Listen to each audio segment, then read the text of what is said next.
મિત્રો, આશરે 100 વર્ષ પહેલા ખેડા જિલ્લાના લીંબસિયા ગામમાં વાલજી અને રામજી બંને સગા ભાઈઓ રહેતા હતા. નાનપણમાં જ તેમના માતા પિતા ગુજરી ગયા હતા. વાલજી અને રામજી બંને માતા મેલડીની ખૂબ જ ભક્તિ કરતા અને માતા મેલડી તેમની સાથે વ્યાણે વાતું કરતા. તેઓ જાતના દેવી પૂજક અને મેલડી માના પરમ ભક્ત હતા. તેમાં રામજીને ખૂબ જ માતાજી ઉપર અતૂટ શ્રદ્ધા હતી. તે અવારનવાર માતાજીના નિવેદ કરે અને અવારનવાર નાતને જમાડે. આમ થતા થતા એક દિવસ રામજીને વધારે મોજ આવી ગઈ અને તેણે 3 દિવસના માતાજીના નવરંગા માંડવાનું આયોજન કર્યું. અનેક પુવાઓને તેડાવ્યા, અનેક નાતોને તેડાવી.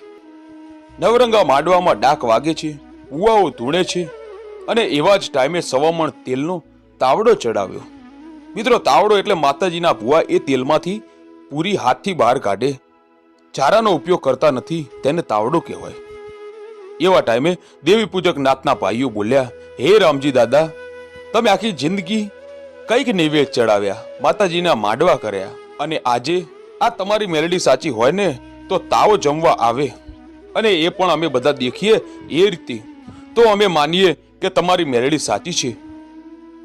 આવી વાત સાંભળી રામજી દાદા માતાજીને સમરી કહેવા લાગ્યા કે હે મારી કુળની દેવી,